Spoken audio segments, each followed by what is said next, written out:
我妈因为胃病住院了，想吃新鲜水果，我特意给她买了一箱进口车厘子。但是还没等我献上孝心，车厘子就被婆婆不声不响的全拿给了大姑子，问她还骂人。猪队友坐在旁边打游戏，轻飘飘的来一句：就一箱车厘子而已，至于吗？至不至于我不知道，我只知道我花巨资买给我妈的车厘子没有了，她都病很久了，就是想吃点新鲜水果而已。伸手挡住孙志的游戏界面，他立马舍得抬头瞪我了。周娜，你有病是不是？烦不烦啊？你既然说不至于，那就给我钱，我再去买2箱车厘子。我尽量说的心平气和，但他怪叫起来，穷疯了吧你？2箱车厘子也管我要钱？我可不就是穷疯了。他每个月拿不出500块钱的生活费，却还要吃好的穿好的，一副派头十足的样。要不是我趁女儿朵朵上幼儿园之后赶紧找了份工作，只怕孩子的学费都凑不齐。就这样的，还开口就1箱车厘子而已，看把他能耐的。对，这钱就该你出。我不为他的话所动，而他黑着脸一脚蹬开茶几，把嗑瓜子看电视的张桂兰吓了一跳，瞪着眼睛又来骂我：什么你的我的，那都是我儿子的钱。我的钱是我的钱，他的钱是他的钱。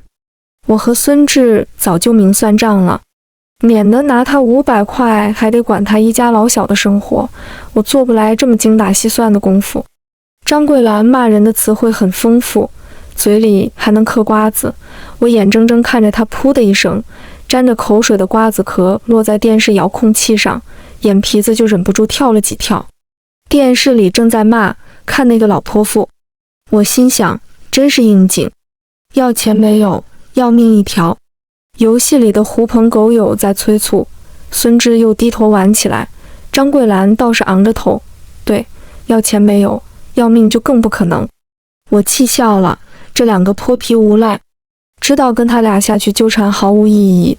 我准备先出门买了车厘子给我妈送过去，背后却突然一阵风声，下意识地转头，一个长条形的东西猛然砸在了我脸上，我当时就疼得眼前发黑，而那东西也吧嗒落地，是那个沾了口水的遥控器。我炸了。从前孙家人欺负我，我妈叫我忍，我听她的话乖乖忍了，也得到了她所谓的家庭和睦。可是早知道会忍成这个熊样，我忍个毛！新仇旧恨全都涌上来，我红着眼睛直奔张桂兰而去。她吓了一下子尖叫起来：你要干什么？干死你！也许是愤怒给了我无穷的力量，我一头把肥胖如猪的张桂兰拱倒在沙发上，然后骑在她腰上，大耳瓜子左右开弓。我他妈早就忍你很久了，不是想跟我立威风吗？来呀，今天不是你死就是我活。她哭得像杀猪似的，耳旁依稀有谁在大吼大叫，还有人拽我，但我死死地骑在张桂兰身上，又扇又咬，打得她哭肿了眼睛，我也没力气了，这才罢休，然后就被一把摔在了地上。周娜，你死定了！孙志心疼地去扶他妈，而我看看张桂兰肿成猪头的脸，咧嘴笑起来。摔一下算什么？我赚大发了。造孽呀！还有没有天理王法呀？张桂兰瘫在沙发上哭天抢地，我脱口而出：没有，我就没见过那种东西，不然我被孙家人欺负的时候，怎么没人给我撑腰出气？你他妈再犟嘴试试！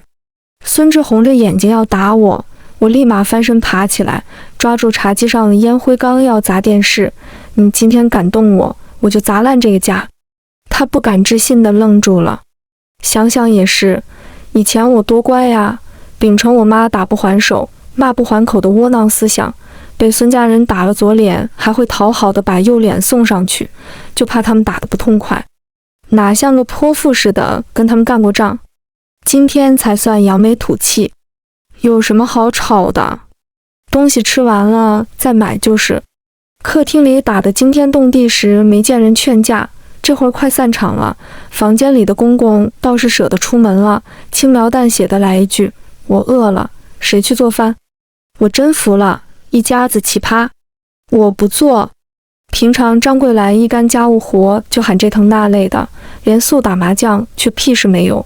偏偏孙志也心疼她，所以全家人都像残疾似的，就等着我下班回来后做饭吃。但是刚要完挑子，我就发现了不对劲。朵朵呢？她向来撵我，家里发生这么大动静，连躲清闲的公公都出来了，她怎么没露面？娟子带她家去玩了。张桂兰臭着张脸，怎么还怕我女儿害你女儿啊？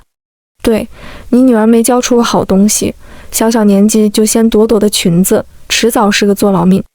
这是朵朵跟我说过。打那以后，她也就很少再跟孙娟一家亲近。张桂兰大怒，又要跟我干架，但我没时间搭理她，忙着给孙娟打电话，那边却死活不接。我踢了一脚孙志，你跟我去接朵朵。我看你就是有病。他不耐烦地推开我，低头却跟女网友聊得眉开眼笑，兴致勃勃。见我瞪他，干脆就进房锁了门。我那个怒火呀！他最好祈祷朵朵平安无事。我给孙娟打了夺命连环扣，却始终无人接听。急匆匆打车去他家里，路上他终于接了电话，笑嘻嘻的，刚刚做饭没听见，朵朵挺好的，你不用担心。他明天还要上课，我过来接他。我懒得和他争论真假，他却炸了。周娜，你什么意思？还怕我害你女儿是吧？要换以前，我肯定不敢背这么重的话，得立即赔笑脸讨好他。但是今天已经和孙家人撕破脸了，我不怕再多他一个。你还真说对了，我就是怕你害朵朵。孙家人都不是好东西。孙娟没少给张桂兰出主意整我，我的心头肉放在她手里，怎么想就怎么不安全。她满嘴飙脏话，我直接挂了电话。很快孙志打电话过来，骂我是神经病，我姐费心费力的给你照顾孩子，你还怀疑她？马上给我回家，别他妈丢人现眼。这话说的，我听笑了，姓孙的，他给我照顾孩子，那是我一个人的孩子。今天我还就告诉你，朵朵没事也就罢了，要是朵朵在孙娟手里出了点什么事，我绝对闹到你孙家家破人亡。跟张桂兰比起来，我才是上辈子造了天大的孽。从前稀里糊涂的嫁给孙志，在孙家受尽了欺压屈辱，后来想离婚，亲妈却一哭二闹三上吊，说天下男人都那样，说我离婚不光彩，周家丢不起那个人，还说孙家在城里有车有房，怎么都不算亏待我，说当儿媳妇的就是会受气，硬生生用她的眼泪让我留在了孙家。要不是有朵朵，我都不想活了。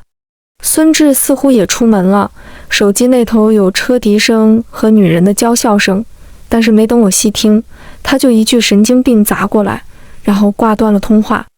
车子已经到孙娟楼下，我没空想他的事。孙娟家在3楼，但是屋子里黑漆漆的，根本不像有人在家。再次给他打电话，他才不情不愿地承认朵朵走失了，正在找呢。我井号百分号星号他大爷。超市门口围了不少人，我扒开人群，冲上去使劲甩了孙娟2个耳光，你陪我孩子。他被打懵了，反应过来就骂我疯婆娘，他自己跑进超市里玩，然后不见了，关我什么事？哎，饭可以乱吃，话不能乱说。超市负责人不干了，我们查过监控，根本就没有小女孩进超市。不是进你们超市了，她能去哪里？孙娟吼得比谁都大声，饿死鬼投胎，看见我儿子吃烤肠就馋得流口水，肯定是进超市偷东西去了。末日啊！我红了眼睛，扑上去和他厮打起来。要不是他把朵朵带出来，怎么会出现这样的事情？而且朵朵才不是小偷。那什么，先报警找孩子要紧。负责人试图分开我俩，但我一听更加火冒三丈，几拳头捶得孙娟像杀猪似的惨叫起来，这才忍着惊慌迅速报警。该死的狗东西，朵朵走失这么久，他居然都还没有报警，他怎么不去死？电话还没打完，孙娟就爬起来找我干架了。我飞快地把手机往那负责人怀里一塞，然后一把薅住孙娟的头发就往地上按，顺便还踹她几脚，把她儿子吓得哇哭。围观人群也惊叫着散开了。今天我俩有冤报冤，有仇报仇，我忍他很久了。一回娘家就和张桂兰唧唧歪歪，鼻子不是鼻子，眼睛不是眼睛的，恨不得带着放大镜来找我的茬，把本就不和谐的家庭挑拨得更加乌烟瘴气。我早就受够了这个傻逼，救命！救命啊！凶的怕横的，孙娟再凶也打不过拼上性命的我。围观人群见我杀气腾腾，也不敢来劝，最后还是警察赶来把我拉开了。孙娟已经挂彩，哭哭啼啼的跟警察说我是如何的打他，半个字也不提他怎么弄丢朵朵的。我怒急攻心，一把掐住他儿子的脖子，你不配合是吧？今天要是找不到朵朵，我就让你儿子也死在你面前。他这才老实。事实就是他带他儿子吃喝玩乐，完全忘记了朵朵的存在。等他走到超市门口想起朵朵时，朵朵已经不见了。他连朵朵在哪里走丢的都弄不清楚。你怎么当姑姑的？警察的脸色都难看起来，把孙娟好一通训斥。围观人群也纷纷谴责他被打了也是活该，他倒是一脸的无所谓，反正是个丫头片子，要什么紧？我已经气到失声，她也是个丫头啊，怎么能如此冷漠？警察已经在附近展开询问，我哆嗦着手给孙志打电话，却无人接听，给张桂兰打过去，她还挺幸灾乐祸的，真丢了才好。公公依然轻描淡写，丢了就找呗，告诉我们有什么用？他俩说的还是人话吗？我女儿要是丢了，我就弄死你们俩的女儿，我已经没力气跟他俩吼。盯着惊讶又恼怒的孙娟，冷冷说道：马上联系孙志来找朵朵，否则朵朵要是出事，我就血洗孙家。朵朵要是没了，我也不活了。我亲自带孙家人下地狱。天已经黑了，民警在排查不远处的商铺，我则跑到另一头，一家家的询问，试图找到蛛丝马迹。灯火明亮，车水马龙，可就是没有人见过我的朵朵。我披头散发，在街边哭得像个疯子，路人的窃窃私语声不时钻进耳朵里。哎，真可怜，那戴姑姐也真不是个东西，把人家的孩子领出来，怎么就不尽心照顾着？这么晚了，孩子只怕我一激灵。朵朵怕黑，她会不会吓哭？如果是有人捉了她，他们会善待我的女儿吗？想到新闻里经常播报的残忍事件，我又疯了似的扑上去厮打孙娟。我的朵朵，我的女儿啊！别打别打，先找孩子要紧。警察又来拉架，只不过有意无意的拉开我的速度慢了不少。有路人喊我，你赶紧弄个寻人启事出来，我们帮你转发，也许能有效果。对，也问问亲戚朋友，孩子的同学也问一问，说不定是跟着熟人离开了，你别自己先乱了阵脚。我们都帮你转发，你别害怕。一声接一声的暖心话语从四面八方汇聚而来，我忍了又忍，还是没忍住泪流满面，边哭边编辑寻人启事。最亲近的人只会带给我灾难，反而是陌生人对我伸出了温暖的援助之手。我不该哭，我要坚强。在场的围观者都转发了寻人启事，我把寻人启事再发到家族群和朋友群，连幼儿园的班级群也没有放过。很快，朵朵的班主任联系了我，说会发动全校师生帮我一起寻找，让我别太担心。我已经哭哑了嗓子，只能不停地说谢谢。谢谢大家愿意帮我，谢谢大家在我最痛苦煎熬的时候给我燃起一盏名叫希望的灯。寻人启事迅速扩散出去，但是让人失望的消息也跟着接连不断地传回来。没有亲朋好友见过朵朵，家族群里更是有人阴阳怪气的说风凉话。我已经没心思搭理，大家看向我的眼神也更怜悯了些。有人主动给我买了水，也有人给我递来纸巾，大家都自发地安慰我，守着我，可是我更害怕看见这样的温暖举动，这会让我觉得朵朵已经回不来了。度秒如年的煎熬中，查监控的警察忽然传来好消息，说朵朵进了远处的一条小巷子。我急忙起身，鞋子都跑掉了，跌跌撞撞地冲到小巷子里，挨家挨户地敲门询问，但都摇了头。而且这条巷子只有路口有监控，巷子深处是死角，出了巷尾则是混乱的城中村。警察神色严峻起来，而我看着远处漆黑的夜，心脏突突突地狂跳着，脑子里只有一个念头：朵朵不见了，连孙志都没有出现。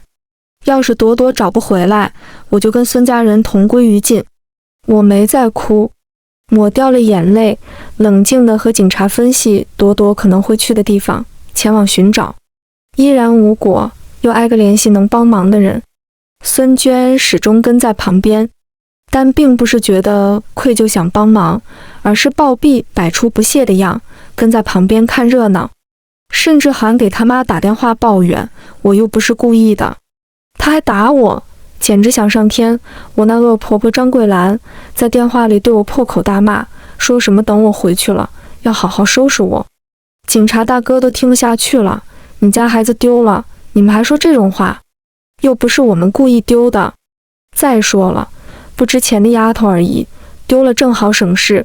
张桂兰就是个恶毒的老钱婆。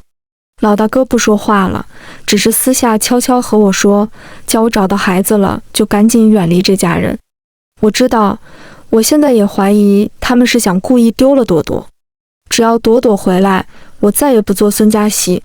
孙志始终没出现，我也不指望他了，咬着牙继续满城寻找。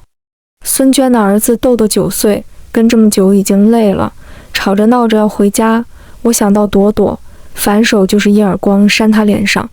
孙娟尖叫：你疯了是不是？对，我就是疯了，赶在他护住之前，我又狠狠扇了他儿子2耳光。朵朵要是找不着了，你最好看紧你儿子，先前他纵容他儿子掀朵朵的裙子，我懦弱，我忍了，可是朵朵都被他弄丢了，我还忍什么？小东西胖得像猪，哇哭得骂我，见我扬手，又吓得躲他妈背后去了。孙娟又要找我干架，我能怂她？是孙家人打破了我妈给我下的魔咒，是孙娟逼出了我心中的恶魔，那他们就得好好受着。只可惜警察大哥拦住了我，没打成架。夜已经深了，周围能走访的都走访了，四面八方的消息传过来，谁都没见到过朵朵，而我的心也渐渐沉到了谷底。朵朵真的失踪了，她去了哪？寂静的夜里，有手机铃声响起，老大哥在不远处接电话，而我压着令人窒息的痛楚，拼命回想朵朵能去的地方。可是我连在医院做手术的我妈都问过了，也没有线索。茫茫人海，她真的被拐走了吗？周娜，孩子在警局。老大哥忽然吼了声，声音里难掩激动。惊喜从天而降，朵朵受伤了，摔到的夏汉流血不止，发现他的姑娘先带他去医院止血治疗，这才耽误了送到警局的时间。我又哭又笑的给那姑娘下跪磕头，谢谢她救了朵朵，也救了我，给报酬她也不要，只收了朵朵的医药费。孙娟却阴阳怪气的，既然是个菩萨心肠，那你连医药费也别收啊！姑娘脸色一变，我回头就骂，闭嘴吧你，就是他弄丢朵朵才引发这么多事，他还敢嚼舌根。周娜，长能耐了呀，朵朵找到了。孙娟也有脸叫嚣了，你尽管跟我吵吵，看回去了怎么收拾你。哼，杀我吗？处理好所有事情，孙志也终于带着满身酒气姗姗来迟。白衬衫的后衣领上有个完整的口红印。孙娟一脸的幸灾乐祸，我抱着朵朵，手脚都是颤抖的。她和我怎么样不要紧，可朵朵是她的亲生女儿，孩子不见了，她却在外面花天酒地。这个混蛋，她就不配为人妇。哎呀，我弟弟真有出息，警局外面夜风冷得像刀子般刺骨。孙娟笑嘻嘻的，又不是什么大事，阿志你跑来干什么？周娜就是喜欢矫情。孙志皱着眉头，我以为他至少会训孙娟一句，训他不把孩子的安危当回事，但他却是不耐烦的别开脸，神经病都没你能折腾，你烦不烦？呵呵，要他有何用？冷风进骨子里，血都是冰凉又沸腾的。我听见了自己极为冷静的声音：孙志，我要和你离婚。时间好像凝固了。孙志死死盯着我，眼睛里泛起奇异的光，不是痛苦，像是惊喜来的太突然的感觉。可我不想再深究，朵朵已经找回来了，我只想带着她远离孙家的禽兽。行，明天就去办手续。他答应的极快，生怕我反悔似的，甚至毫不掩饰的当我面给他相好打电话：宝贝，我去接你，今晚睡我家。真有，也真不要脸。孙娟站在旁边，眼珠子乱转着，不知道在打什么主意。他儿子眼神凶狠又畏惧地盯着我，我没搭理，抱着朵朵去了闺蜜家，暂时将朵朵托付给她照顾。她也忧心忡忡的，你今后怎么办？有手有脚，总不能饿死。我不怕吃苦，只怕现在孙家永世不得超生。阿姨呢？你前几年说要离婚，她一哭二闹三上吊，这回只怕手段更激烈。不告诉她，知道的时候我已经离婚了，我妈不许我离婚。曾经委屈到极致时，我动过离婚的念头，但是我妈哭得比我还伤心，一个劲儿地说我离婚了以后怎么办，说我要离婚，她就立刻去死，免得看我以后孤单凄惨地过日子。她从来都只会劝我忍，我也忍了7年。可朵朵的事践踏了我的底线，希望顺利离掉吧。闺蜜常常叹气，要是不顺利，你可怎么办哟？怎么会不顺利？孙志急着让相好的进门，他不会不同意的。但没想到，孙家人再次刷新了我的底线。我的朋友圈炸了，关系好的、关系不好的都来找我打听，问我和孙志到底怎么回事，说我怎么能出轨偷人。我妈打电话过来，哭得声嘶力竭。你想我死就说呀，你搞那些不要脸的名堂，被孙家赶出门，老周家也没脸要你了。我懵了，让闺蜜去找共同好友，这才知道孙志昨夜凌晨过后发了条朋友圈，大致意思就是我在外面有野男人了，所以明天和我离婚，与我再无瓜葛。而那条朋友圈屏蔽了我。狗东西！闺蜜气得破口大骂：娜娜，你这回千万别心软了，给老娘弄死他！骂完又担心我，你还好吧？挺好的。事实上，知道孙志连朵朵的安危都不在意后，我就已经对他彻底死心。我只是不明白，他为什么要横生枝节。很快我就知道了，离婚协议上关于财产分割那项，写着我因出轨，自愿净身出户。他见我盯着那条协议看，立即就不耐烦地拿手挡住了。看什么看？赶紧签完字散伙。签不了了，我把笔一扔。孙志，你污蔑我！哎，话不能说这么难听，反正都是离婚，你还管离婚协议上写的什么？那当然，毕竟出轨的是你，我撕了协议。第一，当着亲朋的面给我道歉；第二，我要平分财产。你要不按我说的做，这婚我也不离了。我甩下话，扭头走人。从前顾忌这个顾忌那个，忍气吞声的日子只有我自己知道。受够了委屈，现在我只想顾我自己。我去了趟律师所，找律师咨询了相关条例，网上请教的问题也有了回答，五花八门的反击方案看得我心里砰砰乱跳。只要横下心，就没有做不到的。张桂兰打电话来骂我，我儿子养了你这么多年，你居然还敢提分钱？马上给我滚回来，看我不打死你！真凶！抬头看看天边的艳阳，我嗤笑了声，你儿子养我是应该的，他不给，他就休想和我离婚。手机那边的呼吸声一致，等了2秒，张桂兰才惊疑不定地问道：“你真是周娜？我是你祖宗。”心里的话脱口而出，虽然粗鲁，但是真的好爽，浑身都痛快了。张桂兰尖叫起来，问候双亲的话都没重样的，我就冷冷一句：“给我等着，我马上回家。”我在楼下超市买了把西瓜刀，直奔楼上。开门的张桂兰张嘴就骂：“贱人，婊子货，你还敢啊！老不 si 的快来！”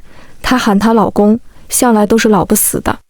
我拿刀对着她胸口冷冷地笑：“你说能不能把你捅个对穿？多捅几刀，你就能永远闭嘴了。”她眼里满是惊恐，这种慌张惶恐的模样，从前只在我脸上出现过，如今出现在她脸上。我讽刺地笑了，果然欺软怕硬，她在跟我横啊！周娜，你别冲动！公公收起了事不关己的态度，厉声呵斥我。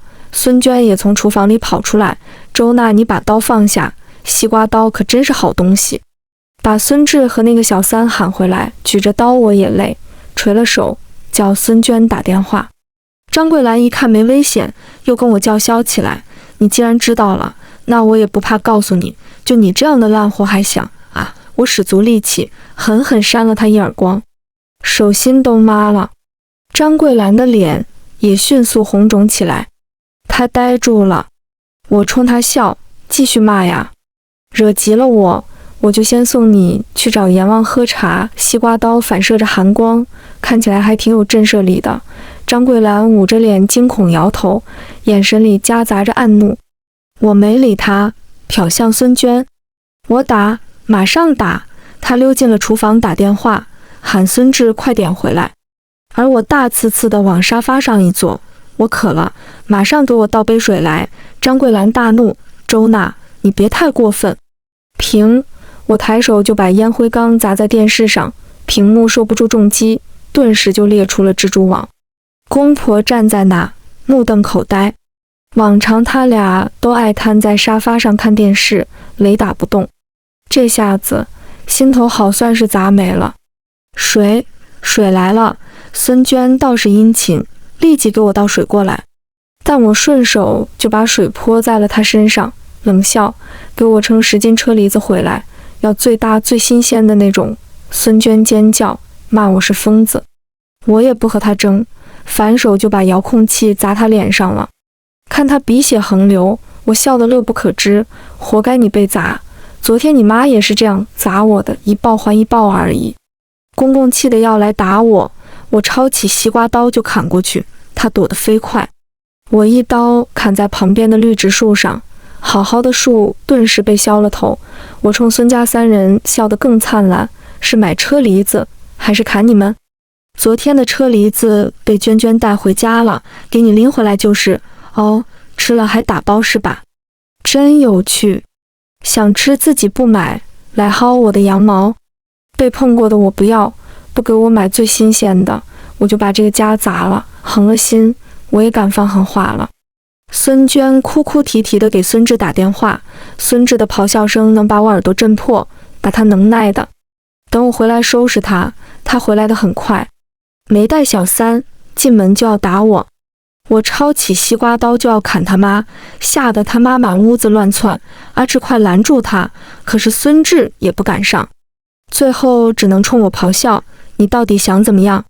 把车厘子买来！”我在孙家勤勤恳恳，有好吃的都紧着老小先吃，好不容易攒钱给自己妈买点好东西，还被孙家人无所谓的随意处理。既然如此，那就他们买给我吃。车厘子不便宜，10斤买回来，孙志的脸都绿了。我嗤笑：“车厘子而已，你小气什么？”昨天他就这么说的。康他人之凯的时候说我小气，轮到他出钱，他就肉疼了。东西吃了，赶紧滚！孙志极不耐烦，好像要吃了我似的。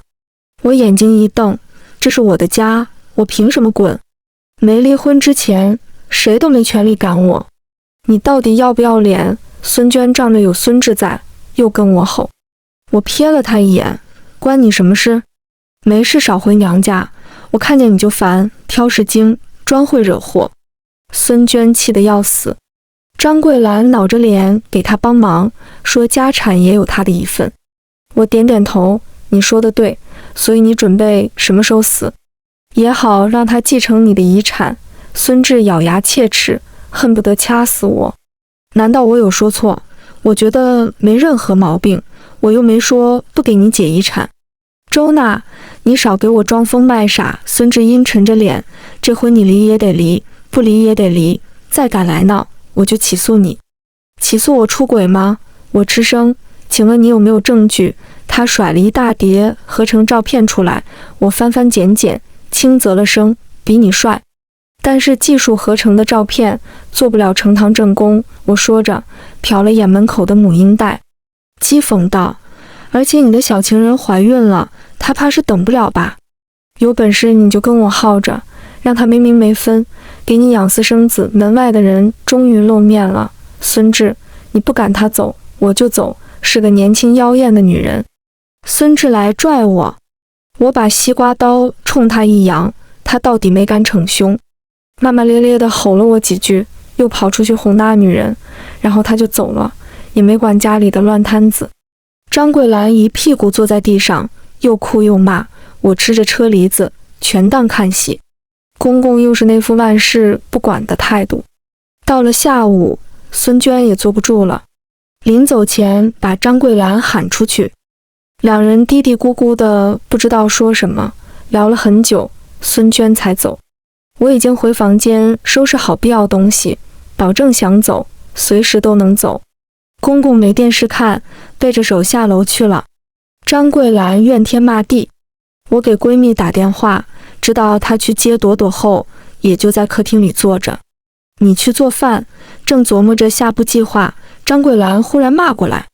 我抬头看看她，好啊，也许是我答应的太痛快，她还有点怀疑起来，而我也不负她所望，顺手就把电饭锅放在了燃气灶上面煮饭。你蠢啊！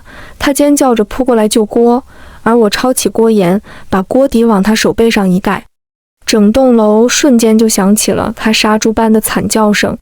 我笑眯眯的，还叫我做饭吗？她捂着手，哭着跑了。我冷漠地看了眼空荡荡的屋子，下单了2个微型摄像头。回去时，闺蜜已经到家了，问我离婚的事，我摇摇头，她造谣，想逼我净身出户。孙志够坏的，也不怕遭报应，闺蜜想骂，又怕我伤心。我揉着眉心，年轻不懂事，加上父母迂腐，真的会害死人。就我妈早上哭天抢地的态度，我想劝她先保住她的身体，我都不敢开口。吃晚饭时，孙志怒气冲冲地打电话骂我：你还敢烫我妈？你找死啊！怎么烫死她了？我面色平静地反击着：要是烫死了，正好叫你解分遗产。张桂兰和我之间的局域，这点烫伤可结不了账。她又开始骂骂咧咧，我都懒得听，直接挂了电话。闺蜜一脸担忧，我朝她露了个笑脸：你应该高兴，我终于敢反抗了。她哇哇哭，我搂着她安慰，自己则神伤地看着窗外茫茫黑夜。就不明白父母为什么非逼着我结婚，是他俩很恩爱幸福吗？我结婚了，他俩是安心了，可他俩那什么心啊，害我伤痕累累，还不准我离婚，害得我人生都变成了灰色。第二天回孙家，小区邻居看我的眼神都怪怪的。我拉住了相好的大妈，她唉了声：你婆婆一家说你在外偷人，还想霸占她家的财产，照片都发在业主群里了。那男的是好看，但你俩都有女儿了。旁边的大妈说了句，其他人也附和起来。孙志也算顾家的，你还是别犯糊涂了，你这样做是要被戳脊梁骨的。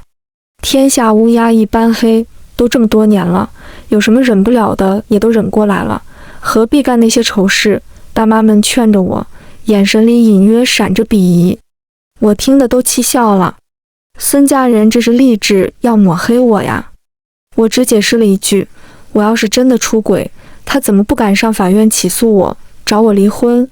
回到家，门钥匙捅进去，却拧不开锁了。我没喊叫，下了楼。等到傍晚，张桂兰打麻将回来，我就跟着她上了楼。她得意的不行，我告诉你，门锁已经换了，你休想跟在我屁股后面进屋。那你就想多了。我看了眼她的右手，有点浮肿，但并未造成严重烫伤。但她惊得把手猛然一缩，你又想干什么？放心，烫不着你。我挤开她，拿出了门钥匙对锁眼。她一下又兴奋起来，周娜，你以为孙家你想进就进，想出就出？你住手！咔嚓一声，钥匙对断了。我又拿出502，以迅雷不及掩耳之势挤进了锁眼里。张桂兰都傻眼了。我挤了半瓶胶水才停手，心情愉悦地说道：你以为孙家你想进就进，想出就出？这下子他有钥匙又怎么样？张桂兰哭开了。匆匆赶回来的孙志和他爹都是一言难尽地看着我。他爹还憋出句话来：以前看你也没这么刁钻啊。是不刁钻，所以只能过苦日子。我暴毙以强，闲闲的看锁匠忙活。师傅记得留号码，我给你介绍这家人的大单。孙志怒道：你别得寸进尺。是谁死不要脸？都在外头搞大了别个女人的肚子，结果污蔑我出轨，还想逼我净身出户。你是人啊？我张嘴就对了上去。自从嘴皮子解封以后，我爱说什么就说什么，让我不高兴，我就让他也难过。开锁师傅听得都瞪大了眼睛，耳朵竖得高高的，而孙志眼睛通红，一副要掐死我的样。我也不怕他，横了心就往死里干。锁换好，孙家没给我钥匙的意思，我喊住师傅别走，接着修。说着就从包里拿出钥匙和胶水，准备接着对。师傅都惊讶了。孙志咬牙切齿地朝地上摔了把钥匙，就算你有钥匙，这个家也不会欢迎你。我无所谓地耸耸肩，拿钥匙走人。我会稀罕他们欢迎？隔天趁孙家人都出门了，我进屋安好监控，又拿走了卡。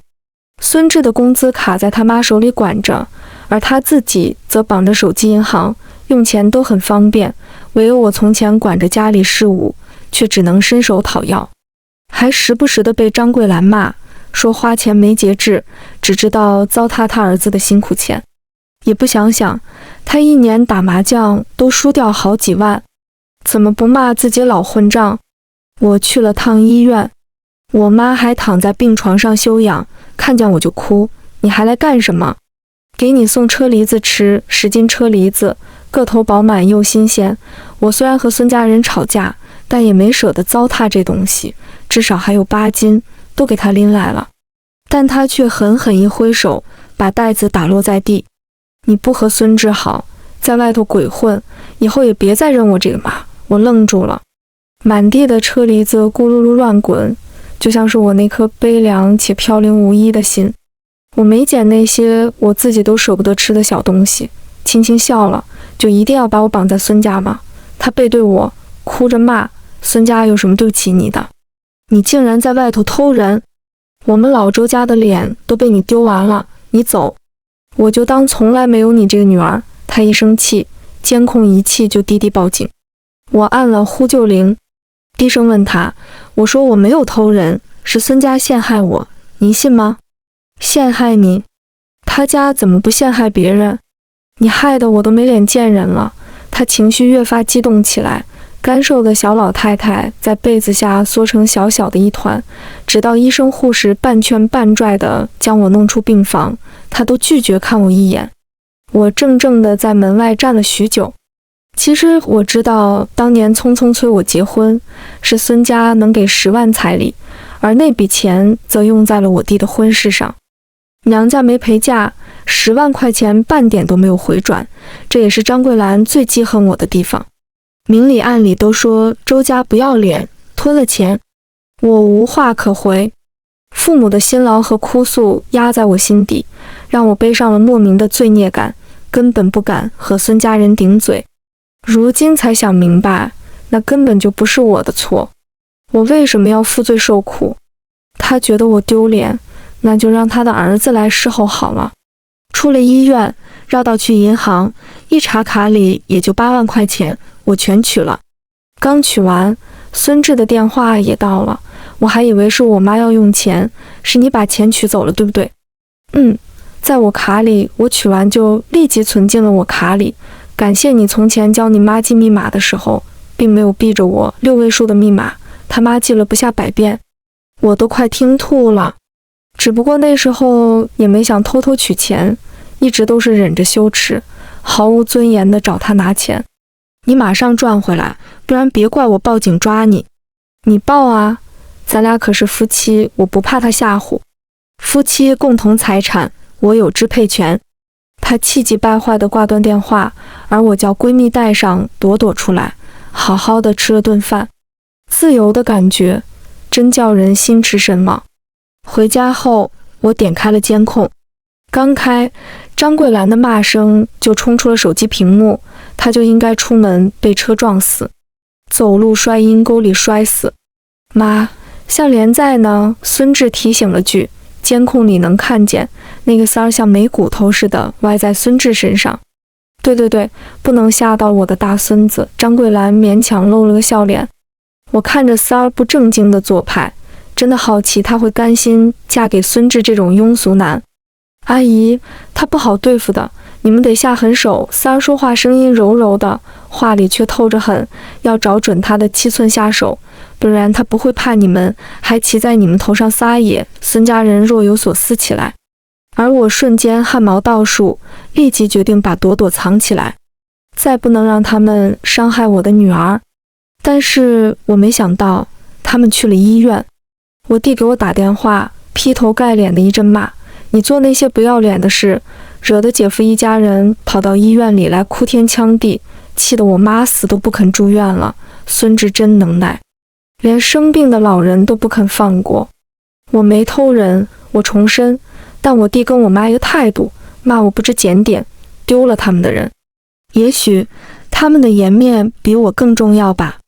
匆匆赶到病房，我妈和我弟脸色屈辱地靠着床头，而张桂兰还坐在地上哭闹不休，见到我就更来劲儿，说我不同意离婚，就闹得周家不安宁。我妈颤巍巍地给了我一耳光，混账东西，马上道歉认错，求你婆婆原谅，她病了。耳光并不重，但却打断了我心里绷着的最后一根弦，打断了最后的恩情。冷冷地看了他一眼，眼神落在孙志身上，去起诉我。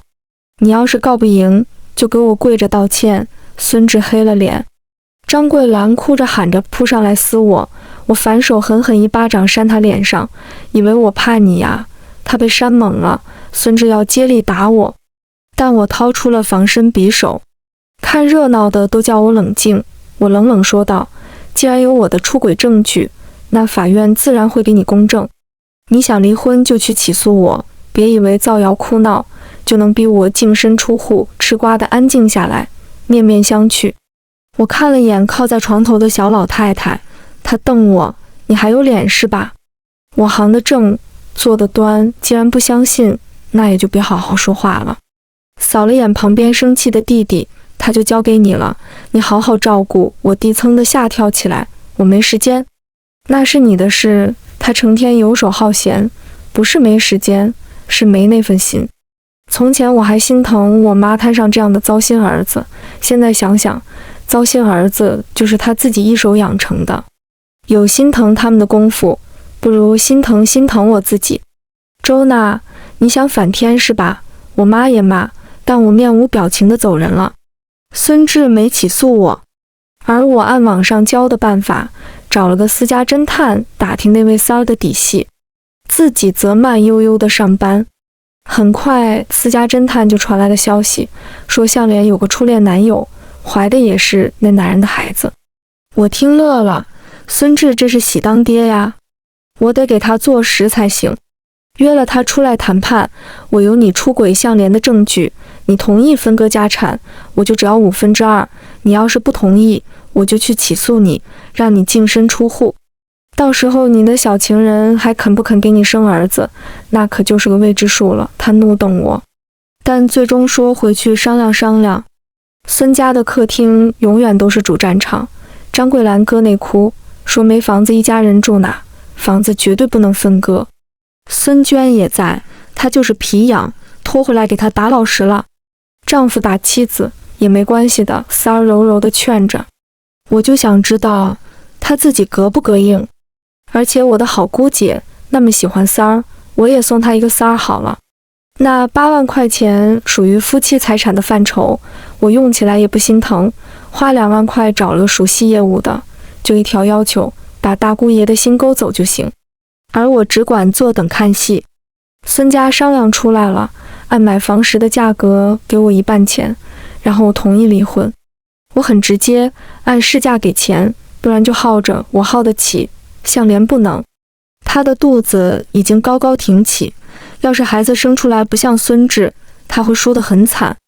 向莲的手段也够狠，他居然撺掇孙志去借贷平台弄到了钱，然后按市价把房款折算给我，不算多好的地段，我也分了70来万。钱到手，我立即签了离婚协议书，发誓和孙家老死不相往来。孙志高兴地搂着小情人，我也通体舒坦。不领结婚证助兴，向莲皱眉。我似笑非笑地看向孙志，孩子快生了，领证才好上户口，而且你不是说他爱你吗？怎的，连和你领证都不肯？孙志觉得被我看了笑话，脸色难看起来。向莲瞪我，但也骑虎难下，领证可以，但房本上要加我的名字，这是他俩的事，我不管。没几天，我就在朋友圈看见孙志喜气洋洋地发了结婚照，也难为向莲，看得上他那头油腻的猪。我妈给我打电话，开口就是哭，你和孙志到底怎么回事？朵朵都那么大了，你俩还闹出这种事情来，你以后还怎么嫁人啊？我已经不想解释了。他也不是特意来关心我的，说不了2句就开始哭诉我弟是个混账，人不见了，钱也没给他留，他在医院里都不知道怎么办。我懂他的意思，儿子不管他了，就开始想起丢人现眼的女儿了。我打电话找他，等他哭完，我撂下句话就断了通话。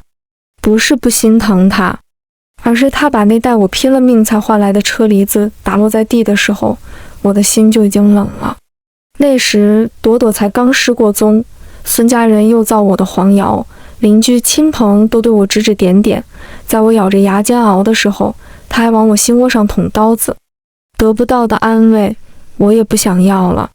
电话打给我弟，他正在打牌，一听是我妈的事就不耐烦起来，让他回家好了，反正死不了，看，这就是他最心疼的儿子，毫不顾及他的死活。电话那边吵吵嚷嚷的，我弟似乎输了，我听得心思微动，叫他赶紧来我这边一趟，我给他介绍个挣钱的活。他这倒是来得快，我在路边等到他，直言孙志对我不好，我也不想他好过，亲兄弟明算账，我前婆婆也是打牌的，只要你让他输到卖房子的地步，我给你10万块，刚分到了钱，10万我还是出得起的。我弟亮了眼睛，痛快地答应下来，我也给了他2万块钱的启动金。他兴冲冲地要走，我喊他，妈还在医院里躺着，天天念叨你，你不去看看他？我今天就把他送回乡下养病，我弟说的满不在乎。我听得眼皮子跳了几跳，最终只是缄默地看着他离开。这就是他养的好儿子，不知道他在乡下时会不会后悔。我妈被送到了乡下，她跟我打电话哭，我拧着眉心，那接你来城里跟我住，叫他只出钱，行不行？他哪来的钱？我妈一口回绝，又道，你当姐姐的还跟他如此计较，照顾我也是你的分内事。我听得只想冷笑。所以说他嫌弃乡下没城里好，又心疼他儿子要出钱，就逮着我薅羊毛。妈妈，我也是您的孩子啊，您能疼疼我吗？我才离婚，日子也很艰难，我回绝了。住在闺蜜家终究不是办法，所以我拿到钱以后就买了套小2居室，用作容身之所。再加上其他费用，钱也不多了。他骂我是没良心的畜生，不管他死活，我就冷淡听着。他愿意那样想，就那样想好了。等他骂累了，我才轻轻问他：妈，弟弟更不管您，您恨他吗？他是我儿子。小老太太在电话里尖叫：周娜，你弟弟再不好也是周家唯一的香火，你不许那样说他。行，我不说了，那就让周家香火供养他吧。赡养费我会给，但周家我也不会再回去，生活还要继续。我重新找了工作，继续上班。某天就碰到了孙娟，她憔悴了许多，跟她老公在路边拉拉扯扯的，最后她老公不耐烦的一把将她扫在了地上，看都没看她，便抛下她走了。我不远不近的站着，孙娟坐在地上呜呜的哭，看见我一下就炸了，看我笑话是不是？滚啊！我盯着她，缓缓勾了个冷笑。孙娟，当初你弟衬衫领上有口红印时，你是怎么说的？你说你弟弟真有出息。今天我把话还给你，你老公也真有出息，说出轨都不带含糊的。孙娟脸都绿了，刚想骂，我已经扬长而去。2万块钱换他一个现世报，值不值得我不知道，我只知道我心里爽得很。天很冷，已经年关了。接了朵朵刚回到家，我弟就兴冲冲地打电话来邀功。姐，他进了杀猪盘，快投小30万了，这么狠？我皱眉，你找他了？放心，他不知道背后的人是谁。那也就意味着他投的那些钱都进了你们口袋啊！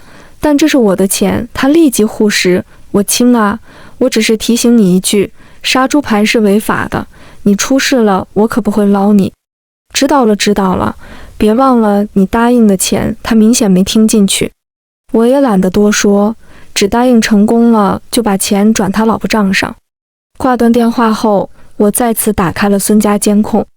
孙娟恰巧在孙家，正和张桂兰说她老公出轨的事情，边哭边骂小三都不是好东西，说的旁边即将临盆的向连都脸色难看起来。张桂兰精神不错，安慰孙娟不行就离婚，又神秘兮兮地说她马上就要发笔横财，让孙娟也跟着投钱。孙娟被哄得云里雾里，最终还是没忍住诱惑，也跟进了。而我注意到了向连阴沉沉的脸色，他应该知道杀猪盘，可是他自始至终也没劝阻过那对母女，反而第2天就悄悄拿着房本去挂了几手。侦探告诉我，150万的房，他120就匆匆卖了。而杀猪盘前期引诱时间久，后期却是快准狠，房子刚卖出去没2天，张桂兰就爆雷了，而此时向连已经失踪。孙家炸了，我开着监控欣赏孙家内讧。孙娟已经哭成一滩烂泥，娘，我的亲娘，你这回真的害死我了呀！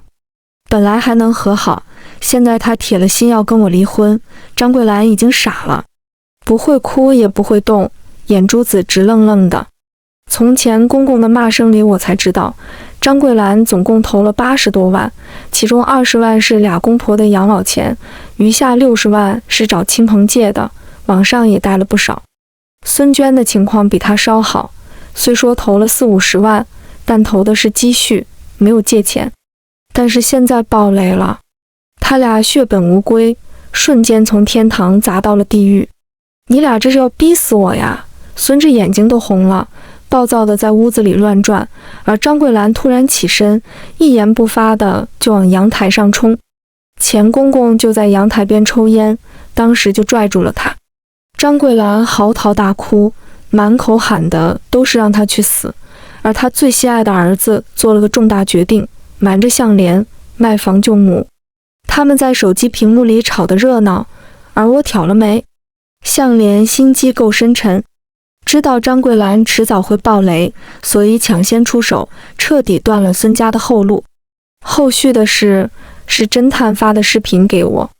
孙家人下定决心卖房，房本却找不着了，跑去房管局补，却被告知房子已经易主。孙志这才想起来说去娘家小住的项链，可电话怎么都打不通。回到家，买房的人也来了。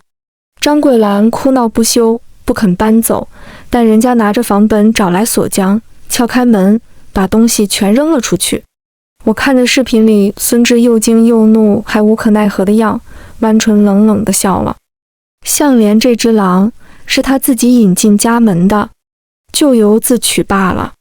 新年已到，今年的春节过得特别舒心，闺蜜笑我离开孙家后气色都好了。那是必须的，孙家太搓磨人了，我简直就是重生。新工作很顺利，养活我和朵朵完全没问题。而我从共同朋友那里时不时听到孙家的消息，说孙家父母都在打零工还债，而孙志被项链狠狠背刺，人已经半疯了，满世界的要找项链报仇。可惜项链藏得很紧。某天午夜，他的电话打到了我手机上，似乎喝多了酒，哭噎着：娜娜，我后悔了，我没回应他。他就絮絮叨叨地说从前的事，说他有多痛苦后悔，说还是想和我在一起。我听得眼神泛冷，嘴里却叹息着：你们还有个儿子呢。他惊了，一叠声地追问我是不是知道项链在哪。我故作懊恼，也就是在东城万家超市旁见过一眼，他虽然抱着个男婴，但跟你半点都不像，肯定是我看错了。话音刚落，他就挂断了通话。我轻嗤了声，还真是个没礼貌的。孙志找到了项链，而且拽着项链去给孩子做了亲子鉴定，还真就不是他的种。据说还在鉴定所门口，孙志就动手打了项链。最主要的，卖房钱也没了。项链被拽回了孙家如今的出租屋，孙志稍有不顺就对他拳打脚踢，公婆也是恶言恶语，动辄打骂，没把他当人。而那个男婴，亲戚私下里说被孙志卖了钱，也不知道是真是假。我知道这些的时候，也只是微微勾唇。项链曾经说过，丈夫打妻子，天经地义。现在轮到他被打骂了，不知作何感想。而我弟潇洒2年后也被抓了，钱已经被他花得干干净净，在想做杀猪盘套钱时，刚好被警察逮了个正着。我妈一着急，病情陡然加重，进了 ICU。医生问我救不救，我点头。往事已经如云烟，只是他的身体已经是强弩之末，最后还是没能撑下去。我弟被抓，后事是我操办的。丧礼上有人哭，有人劝我节哀顺变，我红着眼眶，只觉一片怅然。许多事无从对错，而我与他终是缘尽。等我弟上法庭那天，我把这事告诉他，他微愣，又颓废地垂了头。走了也好，走了也不用伤心了。旁听席上，几年没见的孙家人也在，个个憔悴的不行。孙志都两鬓斑白了，脸上沟壑纵横，像比我老了20岁。娜娜，他看着我，眼睛里亮起了光彩。我礼貌颔首，走开了。没了孙家人的搓磨，我身心舒适，容光焕发，又怎么会再跳火坑？只是没想到张桂兰在法庭上攀咬我，愣说是我指使的我弟。虽然我是有那么干，但杀猪盘不是我弄的，他拿不出证据，咬我也没用。我弟也咬死了，那事跟我没关系。宣判后，他哭了。姐，当初我要是好好听你的教导，该有多好啊！我一阵争冲。小时候，他跟我挺亲的，可是我妈叫我凡事让着他，不许跟他起矛盾，也就养成了他的骄纵性子。到如今，再后悔已经没有用了。娜娜，我欲离开。孙志快步跑了过来，脸上堆着油腻殷勤的笑。我想跟你叙叙旧，赏脸喝个咖啡呗。我他妈想吐。冷脸走人，我跟你熟。他一愣，而我大步向前，没再回头。